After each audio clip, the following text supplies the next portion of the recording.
Bismillahirrahmanirrahim. Assalamu alaikum. Today we are going to start our next chapter, unit number 18, pharmacology.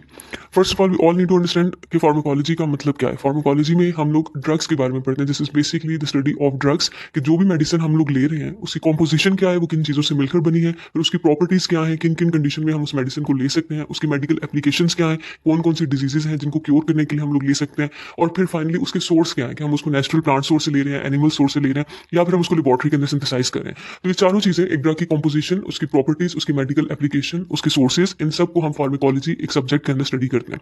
We talk about the history of pharmacology. तो pharmacology को middle ages like 5th century से लेकर 15th century के दरमियान का जो duration था, उसमें सबसे पहले फार्माकोलॉजी को एज ए क्लिनिकल फार्माकोलॉजी एक सब्जेक्ट था जिसमें इंट्रोड्यूस करवाया गया था. और उस वक्त फार्माकोलॉजी के अंदर जो बेसिक स्टडी थी वो हर्बल मेडिसिन की ही की जाती थी कि मेनली प्लांट एक्सट्रैक्ट्स पर सारा एम्फोसिस था. हर्बल मेडिसिन के डिफरेंट ट्रीज जो थी उनके बार्क को हम लोग यूज़ करते थे कोई भी कहवा बनाने के लिए. जैसे हमने मलेरिया के ट्रीटमेंट में पढ़ा था कि सिंकोना बार्क को यूटिलाइज किया जाता था. इसी तरह से अनटिल 19th सेंचुरी, जब 19th सेंचुरी का टाइम पहुंच गया वहां तक वो हर्बल मेडिसिन चलती रही 15 से 19th सेंचुरी के बाद जब प्रॉपर 19th सेंचुरी आई तो एक फार्माकोलॉजी को as a proper subject introduce करवाया गया फॉर बायोमेडिकल साइंसेज. तो pharmacology the next thing, it is not synonymous with pharmacy. Pharmacy एक प्रोफेशन है जिसको हम अडॉप्ट करते हैं आफ्टर स्टडिंग फार्माकोलॉजी. सो दोनों टर्म्स जो है वो एक जैसे नहीं, दे नॉट सिनोनिमस, बल्कि फार्माकोलॉजी स्टडी है और फार्माकोलॉजी को पढ़ने के बाद आप जो करियर अडॉप्ट करते हैं वो फार्मेसी है. I would talk about what is actually drug. तो ड्रग कोई भी मेडिसिन है, कोई भी चीज़ जब वो आपकी बॉडी के अंदर एंटर होती है और वो आपकी बॉडी के नॉर्मल फंक्शन को चेंज करती है तो उसको हम ड्रग कहते हैं. कोई भी ऐसा सब्सटेंस जब आपकी बॉडी उसको एब्जॉर्ब करती है तो वो नॉर्मल फंक्शन को थोड़ा बहुत अल्टर करती है, कोई ना कोई इफेक्ट प्रोड्यूस करेगी, उसको हम ड्रग कहते हैं. I would talk about classification of drug. तो ड्रग्स की बेसिकली दो टाइप्स हैं. कुछ ड्रग्स हैं जिनको हम फार्मास्यूटिकल ड्रग्स कहते हैं या मेडिसिनल ड्रग्स भी कहते हैं, और सेकंड जो क्लास है उनको कहते हैं एडिक्टिव ड्रग. फार्मास्यूटिकल ड्रग्स या मेडिसिनल ड्रग्स वो ड्रग्स हैं, वो मेडिसिन हैं जो प्रॉपरली डॉक्टर किसी डिजीज की कंडीशन में प्रेस्क्राइब करते हैं. आप उससे जब when you intake that medicine तो उसे आप क्योर कर सकते हैं, किसी भी डिजीज को प्रिवेंट कर सकते हैं, किसी भी डिजीज को. तो एनी केमिकल सब्सटेंस जो कि आप किसी भी डिजीज की डायग्नोस्टिक पर्पस के लिए, क्योर के लिए, ट्रीटमेंट के लिए या प्रिवेंशन के लिए यूज करते हैं, उस मेडिसिन को हम फार्मास्यूटिकल ड्रग कहते हैं. इसके ऑपोजिट कुछ ड्रग्स हमारे पास ऐसी होती हैं जिनको हम एडिक्टिव ड्रग्स कहते हैं. ये वो ड्रग्स होती हैं जो कि एक दफ़ा जब बंदा उसको लेना शुरू कर दे तो जो पर्सनस बॉडी है it become familiar with that medicine और वो आहिस्ता आहिस्ता आदी हो जाती है उस मेडिसिन की. एंड उस मेडिसिन को लिए बगैर आपको पेन रिलीफ नहीं मिलता. तो ये जो मेडिसिन हैं इन्हें हम एडिक्टिव ड्रग्स कहते हैं, जिसकी वजह से कोई भी बंदा एडिक्टेड हो जाता है उस मेडिसिन से और उसको लिए बगैर कोई भी पर्सन प्रॉपरली अपना फंक्शन परफॉर्म नहीं कर सकता या एक्टिव नहीं रह सकता. या अगर पेन किलर लेने की उसको आदत पड़ गया तो वो पेन जो है वो उसकी बॉडी से नहीं रिलीफ हो सकती अनटिल अनलेस वो मेडिसिन ना ले. तो फार्मास्यूटिकल ड्रग और एडिक्टिव ड्रग्स ये दो ब्रॉड क्लासिफिकेशंस हैं ड्रग्स की. इसके अलावा कुछ ड्रग्स ऐसी होती हैं जो कि विदाउट प्रेस्क्रिप्शन ऑफ डॉक्टर आप नहीं ले सकते जब तक आपको डॉक्टर का रिटन फॉर्म में कोई नुस्खा ना हो, प्रेस्क्राइब फॉर्म में डॉक्टर ने आपको सजेस्ट ना की हो. उस ड्रग को हम प्रेस्क्रिप्शन ड्रग्स कहते हैं. इसमें डिफरेंट एग्जांपल्स आ जाते हैं जैसे बार्बिटूरेट्स हैं, ट्रैंक्विलाइजर्स हैं, एंटीबायोटिक्स हैं. बार्बिटूरेट्स वो मेडिसिन हैं जो स्लीप इंड्यूसिंग होते हैं, जो पर्टिकुलर कंडीशन में जब तक डॉक्टर आपको रिटन फॉर्म में लिख के ना दे वो आप नहीं ले सकते. ट्रैंक्विलाइजर्स वो मेडिसिन हैं जो एंटी डिप्रेसेंट्स होते हैं, आपकी एंजाइटी को कम करती हैं, टेंशन को कम करती हैं, उसके ट्रीटमेंट में यूज होती हैं. एंटीबायोटिक्स वो मेडिसिन हैं जो बैक्टीरिया को किल करती हैं या इनहिबिट करती हैं. तो ये वो मेडिसिन हैं जो only on the physicians prescription ही आप ले सकते हैं और वो मार्केट में सोल्ड भी तभी होती हैं. नॉन प्रेस्क्रिप्शन ड्रग्स वो ड्रग्स हैं जिनको आप किसी भी फार्मेसी स्टोर से जाकर without prescription of any doctor आप उसको ले सकते हैं, क्योंकि वो इतनी सेफ कंसिडर की जाती है कि अगर आप एक मेडिकल स्टोर पे जाएं और किसी भी पर्सन को कहें कि आपको मेडिसिन चाहिए तो वो without checking any written indication from the doctor से कोई रिटन फॉर्म में प्रेस्क्रिप्शन लिए बगैर वो आपको दे देंगे. ऐसी मेडिसिन को हम नॉन प्रेस्क्रिप्शन ड्रग्स कहते हैं. दे आर सेफ इनफ, इनको कोई भी बंदा आराम से परचेज कर सकते हैं. इसमें हमारे पास एग्जाम्पल आ जाती है जैसे एस्पिरिन है, कफ मेडिसिन है, फीवर की मेडिसिन है, वो ऐसी ऑलमोस्ट सारी फार्मेसी स्टोर से आपको मिल जाती हैं. So the first classification of the drug, as we have discussed earlier, कि दो broad classifications हैं drug की, pharmaceutical drugs और addictive drug. If we talk about the pharmaceutical drug या medicinal drug की अगर हम पहले बात करें तो medicinal drug के different sources हैं. हम उनको कहाँ कहाँ से ले सकते हैं. 4 मार्क्स का लॉन्ग क्वेश्चन है मेडिसिनल ड्रग का कि write down the sources of medicinal drug की आता है पेपर में. सो मेडिसिनल ड्रग की अगर हम सोर्सेज की बात करें तो फर्स्ट है सिंथेटिक ड्रग्स. सिंथेटिक ड्रग्स वो ड्रग्स हैं जिनको हम नेचुरल किसी सोर्स से नहीं लेते बल्कि आर्टिफिशियली लेबोरेटरी के अंदर सिंथेसाइज करते हैं. फार्मास्यूटिकल कंपनीज हैं वो अपनी अपनी मेडिसिन को लॉन्च करती हैं, डिफरेंट ब्रांड्स हैं डिफरेंट मेडिसिन के, उनको फिर हम लोग यूटिलाइज करते हैं. तो ऐसे ड्रग्स को हम सिंथेटिक ड्रग्स कहते हैं. जैसे एस्पिरिन, इसके काफी फेमस ब्रांड्स मेडिसिन के अगर हम देखें तो यूनेक्सो और बेयर इसका सबसे फेमस फार्मास्यूटिकल कंपनी का ब्रांड है जो इस वक्त मार्केट में है. तो सिंथेटिक ड्रग्स ऐसे ड्रग्स होते हैं जिनको हम सिंथेसाइज नहीं कर सकते. जो एस्पिरिन है ये बेसिकली एंटी इन्फ्लेमेटरी है, पेन किलर के तौर पर लोग इसको यूटिलाइज करते हैं. Then there come drugs from plants and fungi. बहुत सी ऐसे ड्रग्स हैं जो हम प्लांट से और फंजाई से लेते हैं। जैसे अगर हम फंजाई की बात करें, पेनिसिलियम नोटाटम एक फंजाई है, उससे हम एक एंटीबायोटिक लेते हैं, जिसे पेनिसिलिन कहते हैं, जो नज़ला जुकाम खांसी इनको क्योर करने के लिए यूज़ होती है। फिर अगर हम कार्डियोटॉनिक की बात करें, कार्डियोटॉनिक वो मेडिसिन होती हैं जो हमारे हार्ट के मसल्स को उनकी वर्किंग को स्टिमुलेट करते हैं, they basically improve the contraction of heart muscles. तो there is a very famous cardiotonic जिसका नाम है डिजिटैलिस। डिजिटैलिस हार्ट के जो मसल्स हैं उनको स्टिमुलेट करने के लिए यूज़ होती है, ताकि हमारे हार्ट सही तरह से काम करे। इसको एक फ्लावर है, एक फॉक्स ग्लव प्लांट के फ्लावर है, पर्पल कलर के बेल शेप फ्लावर्स होते हैं, बेल की तरह के बड़े बड़े से। वहां से हम उसके लीफ को, उसके फ्लावर की पेटल्स को ग्राइंड करते हैं और उससे हम इसको एक्सट्रैक्ट करते हैं। देन इसी तरह एक और एनाल्जेसिक है मॉर्फिन। एनाल्जेसिक उन मेडिसिन को कहते हैं जो पेन किलर होती हैं। मॉर्फिन एक प्लांट है, ओपियम पोपाई प्लांट, उससे एक जूस निकलता है जिसे हम कहते हैं ओपियम। ओपियम लेटेक्स है। लेटेक्स हमने यूनिट नंबर 11 में पढ़ा था कि जो प्लांट से व्हाइट कलर का बेस्ड सब्सटेंस निकलता है, इसे लेटेक्स कहते हैं। तो ओपियम बेसिकली लेटेक्स है, उससे ये मॉर्फिन जो है वो डिराइव की जाती है। Then they come drugs from animals. बहुत से ऐसी ड्रग्स हैं जो हम एनिमल से लेते हैं, मेडिसिनल ड्रग्स हैं। ये बेसिकली उनकी ग्लैंडुलर प्रोडक्ट्स होते हैं। एनिमल्स के अंदर ग्लैंड्स प्रेजेंट हैं, ग्लैंड्स होने कोई केमिकल रिलीज करते हैं। तो जैसे फिश के लिवर से हम ऑयल एक्सट्रैक्ट करते हैं, उसमें विटामिन ए प्रेजेंट होता है। मस्क डियर है, जो मेल मस्क है, उसके अंदर एक केमिकल रिलीज होता है जिसे हम मस्क कहते हैं। ये नर्वस डिसऑर्डर्स को, ब्रेन के डिसऑर्डर्स को, कोमा को ट्रीट करने के लिए यूज होता है। एक्स्ट्रा बीज वैक्स अगर हम लोग बात करें तो ये कोलेस्ट्रॉल लेवल को कम करने के लिए यूज होता है। स्टमक के अल्सर्स को ट्रीट करने के लिए यूज होता है। ब्रूसेस को हील करने के लिए यूज होता है, इन सब के लिए। और बहुत से हार्मोन्स हैं जो हम एनिमल्स की बॉडी से एक्सट्रैक्ट करते हैं, जिनको मेडिसिनल प्रोसेस के लिए यूज किया जाता है। देन एंटीटॉक्सिन्स हैं। एंटीटॉक्सिन्स वो मेडिसिन होती हैं जो काउंटर एक्ट करती हैं विद टॉक्सिन। कोई जहर अगर किसी बंदे ने ले लिया तो उसका कोई ना कोई एंटीडॉट प्रेजेंट होगा।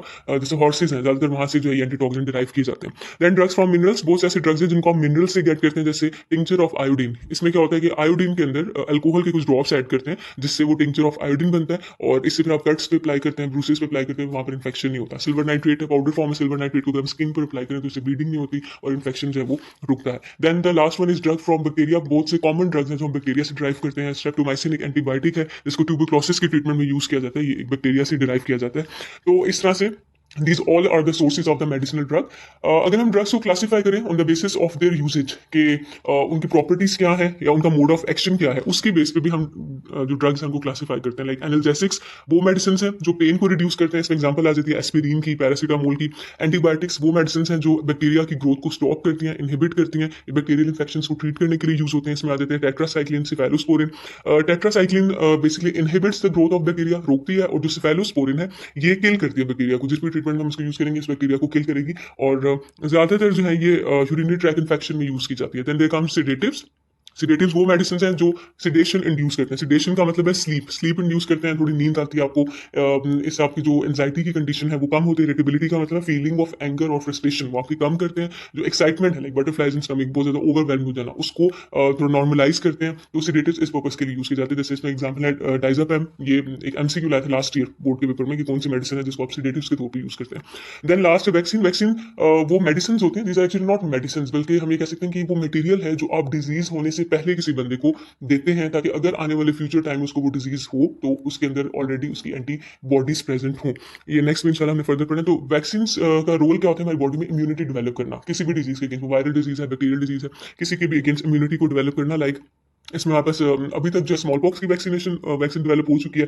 Small pox is a viral disease. Whooping cough एक बैक्टीरियल डिजीज है, उसके अगेंस्ट भी वैक्सीन बन चुकी है। हेपेटाइटिस बी भी एक वायरल डिजीज है, उसके अगेंस्ट भी वैक्सीन बन चुकी है। इस तरह एंटीसेप्टिक्स होते हैं। एंटीसेप्टिक्स वो मेडिसिन हैं जिनको आप स्किन के ऊपर अप्लाई करते हैं ताकि कोई इन्फेक्शन ना हो। जैसे मॉइस्चराइजर्स हैं या डर्माटोलॉजिस्ट जो आपको मेडिसिन लिख के देते हैं, वो एंटीसेप्टिक्स होते हैं। इसमें डिसइंफेक्टेंट्स नॉन लिविंग ऑब्जेक्ट्स के ऊपर, माइक्रो ऑर्गेनिजम्स को, जर्म्स को ग्रो करने से रोकने के लिए जो आप स्प्रेस करते हैं, जैसे डिटोल है, ये जो है एक डिसइंफेक्टेंट है। सो ये क्लासिफिकेशन थी on the basis of the usage of medicinal drug. Medicinal drugs को on the basis of chemical properties, on the basis of the mode of action किस तरह से क्लासिफाई कर सकते हैं। नेक्स्ट आज हमने स्टार्ट करना है जो लास्ट टॉपिक है हमारा आज के लेक्चर का, एडिक्टिव ड्रग्स।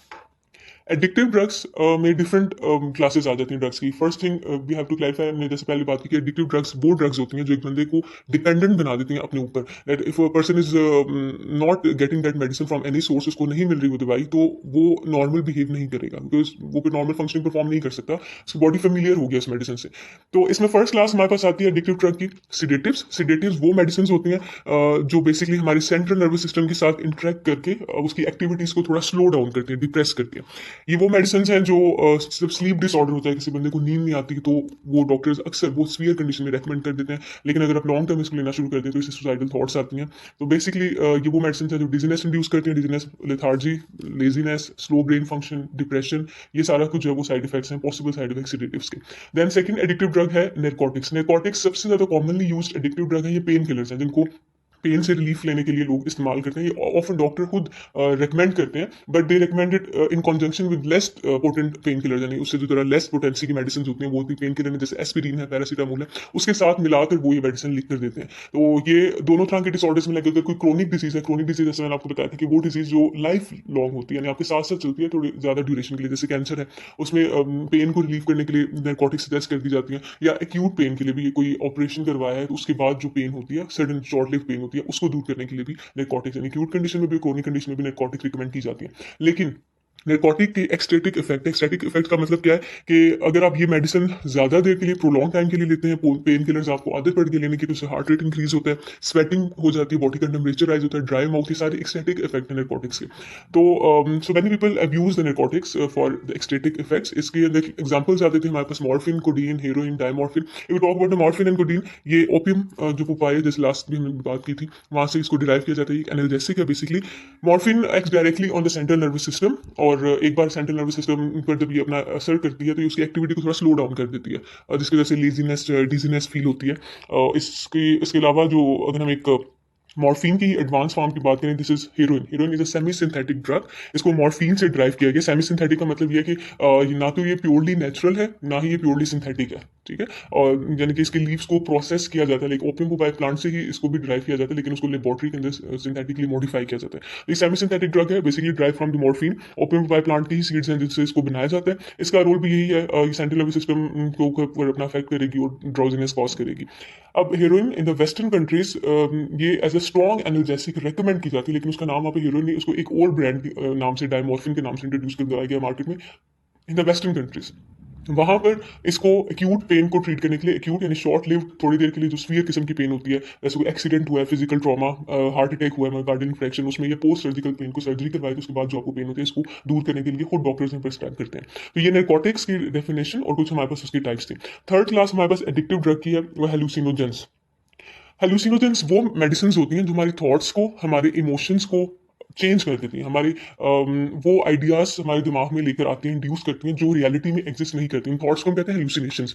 हेलुसिनेशंस वो परसेप्शंस होती हैं, वो इमेजेस, वो थॉट्स, वो आइडियाज जिनकी रियलिटी में कोई बेसिस नहीं होती, लेकिन वो हमारा जो माइंड है खुद ब खुद बनाना शुरू कर देता है, उनको सोचना शुरू कर देता है, और वो हमें रियल लगने लग जाते हैं। तो hallucinations are caused by medicine, जिनको हम हेलुसिनोजेंस कहते हैं। हेलुसिनोजेंस आर दोज ड्रग जो हमारी परसेप्शन को चेंज करती है, हमारे थॉट्स को, हमारी इमोशन को, हमारी कॉन्शियसनेस को। तो बेसिकली ये साइकोलॉजिकल इफेक्ट प्रोड्यूस करते हैं, लाइक ड्रीम्स आना, शिज़ोफ्रेनिया जैसे एक डिजीज है, वो हेलुसिनोजेनिक डिजीज है। इसमें मेंटल डिसऑर्डर्स होते हैं, वो ज्यादातर हेलुसिनोजेंस की स्मोकिंग से ही होते हैं। तो बेसिकली हेलुसिनोजेंस करते क्या है, हमारे ब्रेन का एक सिस्टम है, sympathetic nervous system. Unit number 12 में इंशाल्लाह इसको हम देखेंगे। सिंपैथेटिक नर्वस सिस्टम वो सिस्टम है जो हमें फाइट एंड फ्लाइट मैकेनिज्म के लिए प्रिपेयर करता है, इमरजेंसी सिचुएशन के लिए हमें प्रिपेयर करता है। तो हेलुसिनोजेंस हमारे सिंपैथेटिक नर्वस सिस्टम पर इफेक्ट करता है, जिसकी वजह से क्या होता है कि वो लोग जो हेलुसिनेशन में चले जाते हैं, हेलुसिनोजेंस लेना शुरू कर देते हैं, उनके जो प्यूपिल है, आईबॉल वाला रीजन, वो बहुत ज्यादा डायलेट हो जाता है, वैसोकंस्ट्रिक्शन यानी आर्टरीज जो है वो तंग हो जाती हैं, और ब्लड प्रेशर बहुत ज्यादा उन पेशेंट्स का ज्यादा होना शुरू हो जाता है। तो ये सिम्टम्स है हेलुसिनोजेंस को लेने के। दो बेसिकली इसके अगर हम ग्रुप्स की बात करें, इन एग्जांपल्स देख लें तो मेस्कैलिन एक कैक्टस प्लांट से ड्राइव किया जाता है, और साइलोसिन मशरूम से ड्राइव किया जाता है। इसके अलावा बुक पे भी काफी प्लांट्स के नाम लिखे हुए हैं जहां से हेलुसिनोजेन ऑब्टेन किए जाते हैं, पेज नंबर 154 पे। कैनबिस है, पियूटा है, मॉर्निंग ग्लोरी है, साइलोसाइबिन मशरूम है, सेल्विया है, डेटूरा है, ये सारी की सारी प्लांट्स हैं जिनसे ऐसी मेडिसिन, इनके फ्लावर्स को ड्राई किया जाता है, इनकी लीव्स को, इनके स्टेम को ड्राई करके फिर उससे मेडिसिन बनाई जाती है हेलुसिनोजेंस। इनकी एक क्लास को इन्होंने डिस्कस किया हुआ है बुक में, मैरुआना, हशीश, जिसे हम कहते हैं, ये वो हेलुसिनोजेन है जिसको स्मोक किया जाता है, स्मोक्ड। और दो प्लांट्स हैं, कैनबिस एटिफा और कैनबिस इंडिका, साइंटिफिक नेम है दोनों प्लांट्स के। मैरुआना प्लांट से इसको डिराइव किया जाता है, जिनका साइंटिफिक नेम है कैनबिस एटिवा एंड कैनबिस इंडिका। उसके फ्लावर्स को, स्टेम को, लीफ को ड्राई करके ये मेडिसिन बनाई जाती है। बेसिकली साइको एक्टिव ड्रग है। अगर हम इसको स्मॉल अमाउंट में लेते हैं तो 2 से 3 घंटे के लिए आपको बहुत रिलीफ मिलता है, feeling of well being, you feel good. लेकिन अगर इसको ज़्यादा टाइम के लिए लें, हाई डोजेस में लेना शुरू कर दें। स्मॉल डोजेस तो आपको अच्छी फीलिंग देते हैं, हाई डोजेस जो है वो आपकी हार्ट रेट को बहुत ज़्यादा इंक्रीज़ करते हैं, हार्ट बीट इंक्रीज़ हो जाती है, मैन में स्पर्म प्रोडक्शन इफेक्ट होती है, देन शॉर्ट टर्म मेमोरी चीज़ें जो है वो आप भूलना शुरू कर देते हैं। जो आपने अपने शॉर्ट टर्म मेमोरी में सेव करनी है, थोड़ी देर के लिए जो चीज़ें सेव करनी है वो आप भूल जाएंगे, वीकन जो शॉर्ट टर्म मेमोरी। तो इसके साइड इफेक्ट्स हैं मैरिजुआना के, हशीश के। सो मैरिजुआना एक्चुअली कहा जाता है कि ये सबसे ज़्यादा कॉमनली यूज ड्रग है पूरी वर्ल्ड में, after the alcoholic beverages, caffeine product के बाद सबसे ज़्यादा मैरिजुआना ही ली जाती है। सो यहाँ तक आज हम लोगों ने पढ़ना था फार्माकोलॉजी के बारे में। आज हमने पढ़ा है। अच्छा, इसको एक दफा समराइज करते हैं, बट कुछ इन्फॉर्मेशन बॉक्सेस हैं जो आपकी बुक पे भी लिखे हुए हैं। पेज नंबर 150 पे दो हैं, prescription drugs, non prescription drugs, उनमें डिफरेंसेस है। देन पेज नंबर 151 पे है एक जो लिखा हुआ है कि मैरिजुआना को भी प्लांट सोर्स से लिया जाता है, और एक ने लिखा है टेरामाइसिन, एक ड्रग है जिसको सॉइल, दुनिया भर के साइंटिस्ट ने सॉइल को टेस्ट किया, ठीक है, और सॉइल टेस्ट करने के बाद उन्होंने वहां से एक एंटीबायोटिक डिराइव की जिसका नाम उन्होंने टेरामाइसिन रखा था। एमसीक्यूज के लिए करना है। पेज नंबर 152 पे जो 3 साइड बॉक्सेस हैं, एक में उन्होंने क्लासेस लिखी हुई है कि एंटीसेप्टिक, एंटीबायोटिक, डिसइंफेक्टेंट, तीनों शॉर्ट के लिए करने हैं। अलेक्जेंडर फ्लेमिंग की कंट्रीब्यूशन लिखी हुई है 1881 टू 1955 में। एक स्कॉटिश बायोलॉजिस्ट था, उसने penicillium notatum, as we have discussed in the start, penicillium हम लोग से फंजाई डिस्कवर की है जिसे हम इन्फ्लुएंजा को ट्रीट करने के लिए यूज करते हैं। तो एमसीक्यूज के लिए इसकी याद होनी चाहिए कि किस डेट में इसको नोबेल प्राइज मिला 1945 में, कौन सी फंजाई से इसको लिया गया, उस मेडिसिन का नाम क्या था। सो शॉर्ट क्वेश्चन आपको इस तरह से आएगा कि अलेक्जेंडर फ्लेमिंग की कंट्रीब्यूशन बताएं। इस तरह एक और शॉर्ट क्वेश्चन आएगा साथ जोसेफ लिस्टर के लिखी हुई contribution. So he was the first scientist जिसने स्टीराइल सर्जरी का कॉन्सेप्ट इंट्रोड्यूस करवाया था। स्टीराइल सर्जरी का मतलब क्या है कि जो भी इक्विपमेंट आप सर्जरी के लिए यूज कर रहे हैं उनको आपने पहले वॉश आउट करना है, उनको डिसइंफेक्टेंट से, एंटीसेप्टिक से साफ सुथरा करके फिर आपने उसको यूटिलाइज करना है। तो जोसेफ लिस्टर ने केमिकल था कार्बोलिक एसिड, उसको इंट्रोड्यूस करवाया था, और वो बेसिकली सर्जिकल इंस्ट्रूमेंट को स्टीराइल करने के लिए, वाउंड्स को क्लीन करने के लिए यूटिलाइज किया जाता था कार्बोलिक एसिड। तो ये इसकी कॉन्ट्रीब्यूशन है। इसके अलावा और जो साइड बॉक्सेस हैं वो डायमॉर्फिन वाला वी हैव डिस्कस कि डायमॉर्फिन का रोल ये भी शॉर्ट के लिए करना है। हेलुसिनेशन की डेफिनेशन है पेज नंबर 153, ये भी शॉर्ट के लिए करनी है। जो लास्ट वाला ब्लू बॉक्स है वो हमने करना है एमसीक्यूज के लिए। सो यहाँ तक आज हमने पढ़ा है। थिंग्स टू रिमेंबर है, जिसमें उन्होंने लिखा हुआ है कि क्या क्या प्रिस्क्रिप्शन हैं जो मेडिसिन को लेने से पहले देखनी चाहिए, तो इनको आपने रीड कर लेना शॉर्ट के लिए और एमसीक्यूज के लिए। सो आज हमने पढ़ा क्या है फार्माकोलॉजी के बारे में। एक दफा अगर हम इसको समराइज करें सारे लेक्चर को, फार्माकोलॉजी की डेफिनेशन पढ़ी है, फार्माकोलॉजी में हम ड्रग कंपोजिशन पढ़ते हैं, प्रॉपर्टीज, एप्लीकेशन, सोर्सेज पढ़ते हैं। उसके बाद हिस्ट्री पढ़ी हमने, फार्माकोलॉजी और फार्मेसी में डिफरेंस है, ड्रग की डेफिनेशन पढ़ी कि कोई भी केमिकल सब्सटेंस जिसको हम एब्जॉर्ब करेंगे वो हमारे नॉर्मल बॉडी फंक्शन को चेंज करेगा। उसकी दो क्लासेस पढ़ी है, फार्मास्यूटिकल ड्रग और एडिक्टिव ड्रग। फार्मास्यूटिकल ड्रग्स वो ड्रग्स होती हैं जो हमें डायग्नोसिस, क्योर, ट्रीटमेंट और प्रिवेंशन के लिए यूज होते हैं। एडिक्टिव ड्रग्स वो ड्रग्स हैं जो हमें डिपेंडेंट बना देते हैं किसी भी अपने ऊपर। उसके बाद हमने दो टाइप्स और पढ़ी है, prescription drugs, non prescription drugs की। प्रेस्क्रिप्शन ड्रग्स वो हैं जिन्हें हम डॉक्टर्स की प्रेस्क्रिप्शन पर यूटिलाइज करते हैं, जैसे बार्बिटूरेट्स हैं, ट्रैंक्विलाइजर्स हैं, एंटीबायोटिक्स हैं। और नॉन प्रेस्क्रिप्शन ड्रग्स वो हैं जिनको हम over the counter and easily free hand without any prescription ले सकते हैं। देन मेडिसिनल ड्रग्स पढ़ी हैं, उनके हमने सोर्सेज देखे थे कि सिंथेटिक ड्रग्स होते हैं जो हम लेबोरेटरी से लेते हैं, कुछ ड्रग्स हैं जो हम प्लांट्स और फंजाई से लेते हैं, जिसमें हमने एग्जांपल पढ़ी पेनिसिलिन की, डिजिटालिस की, मॉर्फिन की। ड्रग्स फ्रॉम एनिमल्स हमने पढ़ा, ड्रग्स फ्रॉम मिनरल्स जिसमें हमने टिंचर ऑफ आयोडीन और सिल्वर नाइट्रेट की एग्जांपल देखी है, और ड्रग फ्रॉम बैक्टीरिया। देन हमने देखा कि यूजेज के बेस पर ड्रग्स की क्या क्लासिफिकेशन है, तो एनाल्जेसिक्स हैं, antibiotics, sedative, vaccine, antiseptics and disinfectants. Last में हमने पढ़ा एडिक्टिव ड्रग्स और उसकी डिफरेंट क्लासेस। एडिक्टिव ड्रग्स में हमारे पास सिडेटिव्स हैं जो कि स्लीप इंड्यूसिंग है, डिप्रेस करती हैं एक्टिविटी को, सेंट्रल नर्वस सिस्टम की स्लो डाउन करेंगे फंक्शनिंग ऑफ ब्रेन को। नारकोटिक्स पढ़ा हमने, पेन किलर है, अगर डॉक्टर्स प्रेस्क्राइब करते हैं तो इट इज गुड, लेकिन उसके एक्सटेटिक इफेक्ट की वजह से पीपल अब्यूज इट्स यूजेज। और इसमें एग्जाम्पल हमने देखी मॉर्फिन की, कोडीन की, हेरोइन की, डायमॉर्फिन की। देन हमने हेलुसिनोजन पढ़ा, हेलुसिनोजन हमारे थॉट्स को, परसेप्शंस को, इमोशंस को चेंज करते हैं, सिंथेटिक नर्वस सिस्टम पे इफेक्ट करते हैं। उसके दो ग्रुप्स पढ़े हैं। उसकी एक क्लास पढ़ी है मैरिजुआना, जिसमें हमने कहा कि अगर आप उसके स्मॉल डोजेस लेते हैं it gives you a feeling of pleasure, लेकिन अगर आप हाई डोज लेते हैं तो ये इसके एक्सिडिक इफेक्ट्स होंगे। इन्फॉर्मेशन बॉक्सेस हैं वो आपने करके आनी है। So all you have to do is to learn from page number 150 to 153। कोई इन्फॉर्मेशन बॉक्स जो साइड पे लिखा है वो स्किप नहीं करना। For the written task medicinal drug का एक क्वेश्चन आया था लास्ट टाइम बोर्ड पेपर में कि write down the sources of medicinal drug. आज आप यही लिखेंगे पेज नंबर 151 पे 5 सोर्सेज लिखे हुए हैं ड्रग्स के, वो नीट नोटबुक पे लिखने हैं और उसकी फोटो बनाकर मुझे सबने सेंड करनी है। इंशाल्लाह रिटन नोटबुक्स पर मैं एक दिन मंगवाकर स्कूल में तो आपसे चेक करूंगी। Thank you. Bismillahirrahmanirrahim. In the first part of today's lecture, we are going to talk about drug addiction and associated problems. Last lecture में हमने पढ़ा था कि ड्रग्स की दो टाइप्स होती हैं, एडिक्टिव ड्रग्स होती हैं और मेडिसिनल ड्रग्स होती हैं। मेडिसिनल ड्रग्स वो ड्रग्स हैं जिन्हें हम अपने पर्पज़ के लिए, यूज़फुल पर्पज़ के लिए डॉक्टर्स रेकमेंड करते हैं डिफरेंट डिजीज़ को ट्रीट करने के लिए। एडिक्टिव ड्रग्स वो ड्रग्स होती हैं जो कि the person become dependent on them और फिर उसकी बॉडी जो है वो उनके बगैर काम नहीं कर सकती। The person's body can not function properly well without them. So ये addiction it leads to certain kind of problem, जिसमें पहला प्रॉब्लम यह है कि वो लोग जो ड्रग अब्यूज़र्स होते हैं, जो ड्रग लेना शुरू कर देते हैं, the people starts to stay away from them, लोग उनसे दूर रहना शुरू कर देते हैं, सोसाइटी उनसे गैप रखना शुरू करती है, उनसे सोशल कांटेक्ट बिल्कुल ख़त्म कर देती है, उनके साथ कम्युनिकेशन कम कर देती है। इसके अलावा ड्रग एडिक्शन और क्राइम का एक डायरेक्ट रिलेशन है। क्राइम इस इन द सेंस के ड्रग यूज़ करना is a separate thing, drug को अपने पास रखना ये टोटली इलीगल है और इसके लिए लॉज फॉर्मुलेट किए हुए हैं गवर्नमेंट ने। पुलिस जो है वो अरेस्ट करती है उन लोगों को जिन्होंने इवन सिर्फ और सिर्फ ड्रग्स अपने पास रखे होते हैं, फिर वो उसको सेल करना is a next level crime.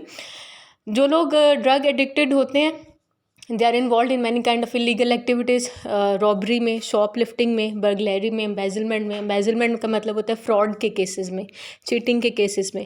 Burglary का मतलब होता है प्रॉपर्टी डैमेज करना, सड़कों पर चीज़ें फेंकना, लोगों के घरों को तोड़ना, ये सारी चीज़ें ड्रग एडिक्शन के आगे साइड इफ़ेक्ट्स हैं।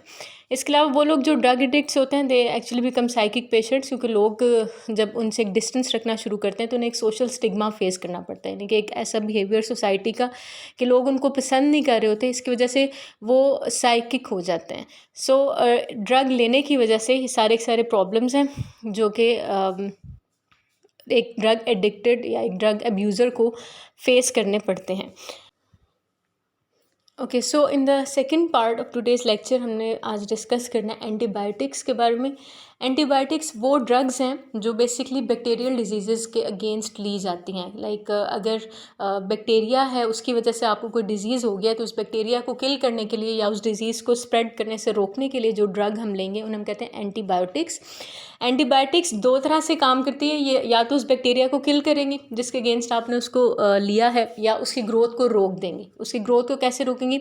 उसकी रिप्रोडक्शन का जो प्रोसेस है उसको इनहिबिट करेंगी ताकि बैक्टीरिया का सेल डिवाइड ना करे और वो 2 से 4 और आगे जो बैक्टीरिया की प्रोजनी है वो पूरी रेज ना हो। सो अगर हम इनके सोर्सेज देखें तो बेसिकली माइक्रो ऑर्गेनिजम्स इनके सोर्स हैं। ये केमिकल्स माइक्रो ऑर्गेनिज्म से ही डिराइव किए जाते हैं जिनमें मेनली फंजाई और बैक्टीरिया, ये दोनों इसके सोर्सेज हैं। अगर हम इसकी क्लासिफिकेशन की बात करें तो अगर on the basis of mode of action देखें तो इसकी 2 टाइप्स हैं, bacteriocidal antibiotics and bacteriostatic antibiotics. Bacteriocidal antibiotics वो एंटीबायोटिक्स हैं जो बैक्टीरिया को किल कर देती हैं डायरेक्टली, साइडल का मतलब ही किल है, तो वो एंटीबायोटिक्स जो बैक्टीरिया को किल करती हैं दे आर बैक्टीरियोसाइडल। और इसके ऑपोजिट कुछ एंटीबायोटिक्स ऐसे होते हैं जो बैक्टीरिया को किल नहीं करती बल्कि रोक देती हैं, they stop the growth of that bacteria, उस बैक्टीरिया को डिवाइड नहीं होने देती और डिजीज़ को स्प्रेड नहीं करने देती हैं। उस एंटीबायोटिक को हम कहते हैं बैक्टीरियोस्टैटिक। स्टैटिक का मतलब ही होता है स्टॉप, कि किसी चीज़ को रोक देना। तो such antibiotics that work by stopping the growth of bacteria they are called bacteriostatic antibiotics. इसके अलावा अगर हम एग्जांपल देखें तो बैक्टीरियोस्टैटिक एंटीबायोटिक्स में हमारे पास आ जाती है टेट्रासाइक्लिन। टेट्रासाइक्लिन एक बैक्टीरियोस्टैटिक एंटीबायोटिक है। ये बैक्टीरिया की जो प्रोटीन सिंथेसिस है जो उसको डिवीजन के लिए ज़रूरी है, सेल को डिवाइड करने के लिए, उसको जाके स्टॉप करती है, जिसकी वजह से वो बैक्टीरिया ग्रोथ उसकी रुक जाती है। इसके अलावा अगर हम बैक्टीरियोसाइडल एंटीबायोटिक्स की एग्जांपल है तो सेफेलोस्पोरिन बैक्टीरियोसाइडल एंटीबायोटिक है। Then on the basis of efficiency अगर हम लोग बात करें कि इसकी क्लासिफिकेशन देखें तो 2 तरह के ग्रुप्स हैं, broad spectrum antibiotic, narrow spectrum antibiotic. Broad spectrum antibiotics वो एंटीबायोटिक्स हैं जो वाइड रेंज ऑफ इन्फेक्शंस को ट्रीट करने के लिए यूज़ होती हैं। लाइक मोर देन 1 डिजीज़ में हम वो एंटीबायोटिक ले सकते हैं और वो हमें क्योर भी करेगी। लेकिन नैरो स्पेक्ट्रम एंटीबायोटिक्स वो एंटीबायोटिक्स होती हैं जो बहुत पर्टिकुलर होती हैं, जो सिर्फ उसी डिजीज़ में ली जा सकती हैं और किसी डिजीज़ में वो एफिशिएंसी नहीं शो करेंगी। ब्रॉड स्पेक्ट्रम एंटीबायोटिक्स वो होगी जो ब्रॉडर लेवल पे डिजीज़ को ट्रीट करेंगे, और नैरो स्पेक्ट्रम एंटीबायोटिक्स वो हैं जो कि बिल्कुल लिमिटेड से पर्टिकुलर डिजीज़ के अगेंस्ट एफिशिएंट होंगे। If we talk about the groups of antibiotics तो बेसिकली एंटीबायोटिक्स के 3 मेजर ग्रुप हैं। लॉन्ग क्वेश्चन ये बोर्ड के पेपर में आता है कि what are the 3 major groups of antibiotics. पहला ग्रुप है सेफेलोस्पोरिन, दूसरा टेट्रासाइक्लिन, तीसरा सल्फा ड्रग। सेफेलोस्पोरिन एक बैक्टीरियोसाइडल एंटीबायोटिक है। लाइक ये बैक्टीरिया की ग्रोथ को नहीं बल्कि डायरेक्टली उस बैक्टीरिया को क्या करती है, किल कर देती है। और उसकी किल करने का तरीका ये होता है कि जो बैक्टीरिया की सेल वॉल है उसमें पेप्टिडोग्लाइकन प्रेजेंट होता है, ये उस पेप्टिडोग्लाइकन को जाकर उसकी सिंथेसिस को रोकती है।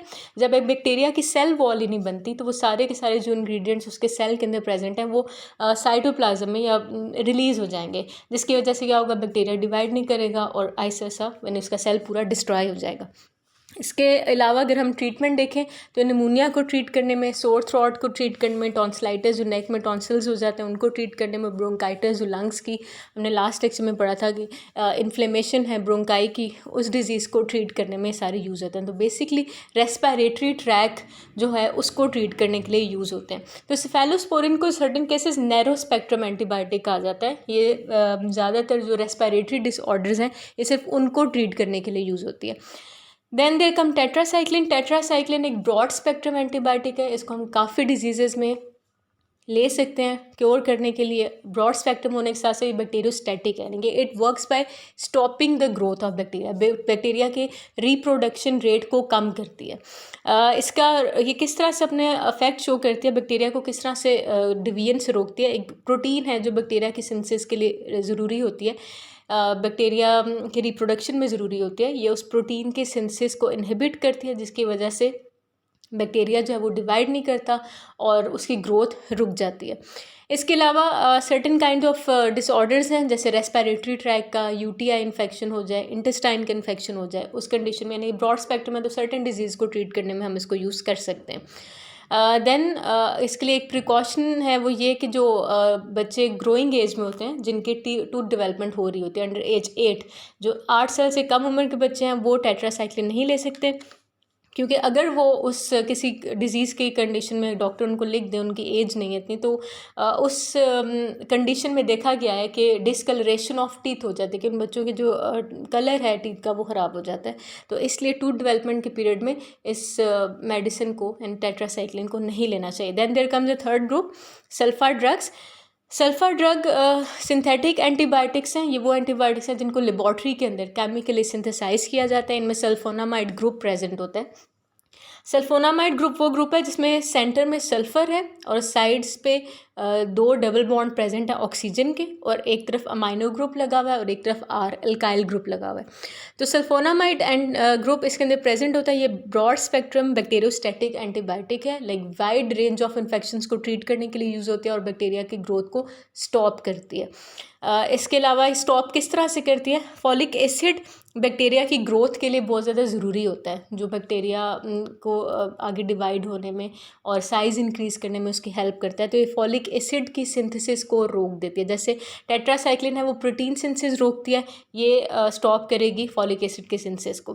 काफ़ी डिजीज़ में यूज़ होता है, रेस्पिरेटरी डिसऑर्डर्स में, जैसे निमोनिया है, ब्रोंकाइटिस है उसमें, और यूरिनरी ट्रैक इन्फेक्शन जो यूटीआई इन्फेक्शन हैं उन सब के अंदर ये यूज़ होता है। इसके अलावा सल्फोनामाइड के नाम से ही ये जो ग्रुप है सल्फोनामाइड, हमने जैसे भी पढ़ा कि सल्फा ड्रग एक सिंथेटिक एंटीबायोटिक है, इसमें सल्फोनामाइड प्रेजेंट होता है। तो सल्फोनामाइड के एक और मेडिसिन है जिसके अंदर सल्फोनामाइड ग्रुप प्रेजेंट होता है, लेकिन वो एंटीबायोटिक नहीं है। ये ब्लू बॉक्स में आपकी बुक में भी लिखा हुआ है, थायजाइड डाईयूरेटिक्स। ये एक मेडिसिन है जो ब्लड प्रेशर को कम करने के लिए यूज़ करते हैं। इसके अंदर भी सल्फोनामाइड ग्रुप प्रेजेंट है, लेकिन वो सल्फा ड्रग में नहीं आता, इट्स नॉट एन एंटीबायोटिक। सो ये हमारे पास जो थे वो 3 ग्रुप्स थे एंटीबायोटिक्स के। Okay, so in the third part of today's lecture, we are going to talk about antibiotic resistance. Antibiotic resistance का मतलब ये है कि अब सर्टेन डिजीज़ हैं जो बैक्टीरिया की वजह से होती हैं, ठीक है। बैक्टीरिया बहुत से डिजीज़ कॉज करता है और उसके अगेंस्ट डॉक्टर्स एंटीबायोटिक्स रेकमेंड करते हैं। लेकिन अनफॉर्चुनेटली क्या हुआ है कि बैक्टीरिया ने इन मेडिसिन्स के अगेंस्ट रेजिस्टेंस डेवलप कर लिया है। मतलब ये कि आप जितनी मर्ज़ी एंटीबायोटिक्स ले लें, बैक्टीरिया उससे किल नहीं होता, ना उसकी ग्रोथ स्टॉप होती है, बैक्टीरिया उस मेडिसिन से भी ज़्यादा एफिशिएंट हो गया। अब इसके बहुत ज़्यादा रीज़न्स हैं, बहुत ज़्यादा वेज हैं अगर जिसकी वजह से एक बैक्टीरिया ने अपने अंदर रेजिस्टेंस डेवलप कर लिया मेडिसिन के अगेंस्ट।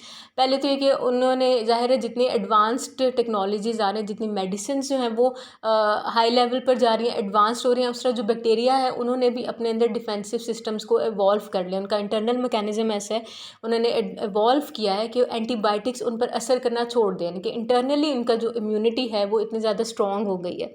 सेकेंडली बैक्टीरिया, जब एक बैक्टीरिया उसके पास यानी कि एज ए टोल्ड कि उनका इंटरनल मैकेनिज्म इस तरह से डेवलप हो गया, इवॉल्व हो गया कि एंटीबायोटिक्स ने उन पर काम करना छोड़ दिया। जब एक बैक्टीरिया के पास एंटीबायोटिक रेजिस्टेंस जीन आ जाए तो उनके डीएनए में क्वालिटी आ जाती है कि वो एंटीबायोटिक को रेजिस्ट कर सकते हैं, स्टॉप कर सकते हैं उसकी वर्किंग को अपने ऊपर। तो वो बैक्टीरिया जब डिवाइड करता है तो वो अपना जीन जो एंटीबायोटिक रेजिस्टेंस जीन है वो आगे दूसरे बैक्टीरिया के अंदर भी ट्रांसफ़र करता है। इस तरह जैसे जैसे बैक्टीरिया डिवाइड करते हैं, हर बैक्टीरिया के अंदर वो एंटीबायोटिक रेजिस्टेंस जीन जो उसको बैक्टीरिया एंटीबायोटिक से बचा रहा है वो ट्रांसफ़र हो रहा है। तो आने वाली सारी जो बैक्टीरिया की प्रोजनी है उसके अंदर ऑलरेडी एक नेचुरल रेजिस्टेंस डेवलप हो गया मेडिसिन के अगेंस्ट, जिसकी वजह से वो मेडिसिन उसके ऊपर इफ़ेक्ट नहीं करती। इसके अलावा इसकी थर्ड रीज़न एक ये है कि अब doctors without their knowledge viral disease में भी एंटीबायोटिक्स उन्होंने रेकमेंड करना शुरू कर दिया। हालांकि एंटीबायोटिक की डेफिनेशन ये है कि एंटीबायोटिक्स सिर्फ और सिर्फ बैक्टीरिया की ग्रोथ को रोक सकते हैं या स्टॉप कर सकते हैं। तो डॉक्टर्स ने वायरल डिजीज़ में भी बैक्टीरिया के जो अगेंस्ट एंटीबायोटिक्स यूज़ होते हैं उनको रेकमेंड करना शुरू कर दिया। इस वजह से एंटीबायोटिक्स के जो अफेक्ट है वो कम हो गया, ख़त्म होना शुरू हो गया। और बहुत से डिजीज़ हैं जिनमें हम एंटीबायोटिक देते हैं पर वो क्योर नहीं होती। अब हमें इसके लिए क्या करना पड़ेगा, हमें मोर पावरफुल एंटीबायोटिक्स बनानी होंगी जो एक इस जनरेशन ऑफ बैक्टीरिया से वन स्टेप आगे हों, ताकि वो आने वाली जनरेशन जो है बैक्टीरिया की जिन्होंने अपने अंदर रेजिस्टेंस डेवलप कर लिया है एंटीबायोटिक के अगेंस्ट, वो उस पर असर कर सकें। ये एंटीबायोटिक रेजिस्टेंस के प्रॉब्लम्स हैं कि एंटीबायोटिक रेजिस्टेंस बेसिकली क्या है कि बैक्टीरिया पर एंटीबायोटिक्स ने असर करना छोड़ दिया, they have develop the immunity against them, उनके अगेंस्ट एक रेजिस्टेंस आ गया, उनके अंदर ऐसे जीन्स आ गए जो उनको एंटीबायोटिक से प्रोटेक्ट करते हैं। तो इसकी रीज़न क्या है, देयर इंटरनल मैकेनिज्म, जीन्स जो एक बैक्टीरिया से दूसरे बैक्टीरिया तक ट्रांसफ़र होते हैं वो, जिसकी वजह से पूरी जनरेशन में एंटीबायोटिक रेजिस्टेंस डेवलप हो गया है। थर्ड, इनएफिशिएंसी ऑफ डॉक्टर्स के वो वायरल डिजीज़ में एंटीबायोटिक्स रेकमेंड कर रहे हैं, तो इस वजह से एंटीबायोटिक्स का जो इफ़ेक्ट है वो कम हो गया है। Okay, so in the last part of today's lecture, we are going to discuss about the vaccines. Vaccine is any material which contain the pathogen in its dead form or weakened form. Pathogen हम उस agent को कहते हैं जो disease cause करता है। तो vaccine जब हमने प्रिपेयर करनी होती है, जिस डिज़ीज़ के अगेंस्ट हम वैक्सीन ले रहे हैं, जैसे कोरोना वायरस थी उसके अगेंस्ट हमने वैक्सीन बनाई, तो कोरोना वायरस को ही वीकेंड फॉर्म में या किल्ड फॉर्म में लेकर उसे वैक्सीन रेडी की जाती है, उसको बॉडी के अंदर इंजेक्ट करवाया जाता है। उस सब्सटेंस को, उस मटेरियल को हम वैक्सीन कहते हैं जिसमें पैथोजन ऑलरेडी प्रेजेंट हो अपने वीकेंड फॉर्म में या किल्ड फॉर्म में। इसका पर्पस क्या होता है, जब उस किसी बंदे को वैक्सीन लगाई जाती है तो उस पर्सन का इम्यून सिस्टम एक्टिव हो जाता है और वो इम्यून सिस्टम उस पैथोजन के अगेंस्ट, उस डिज़ीज़ के अगेंस्ट एंटीबॉडीज़ बनाता है। अब ये आइडिया सबसे पहले एडवर्ड जेनर के माइंड में आया। उसने एक यंग बॉय को इनॉकुलेट किया काउपॉक्स वायरस से। काउपॉक्स का virus in the form of पस सेल्स जब उस पर्सन के अंदर एंटर हुआ तो उसका इम्यून सिस्टम एक्टिव हुआ और उसने इसके अगेंस्ट एंटीबॉडीज़ बनाई। लेटर ऑन उसने उसी यंग बॉय को इनॉकुलेट किया विथ स्मॉल पॉक्स वायरस, तो उस पर्सन, उस चाइल्ड को डिजीज़ नहीं हुई स्मॉल पॉक्स की।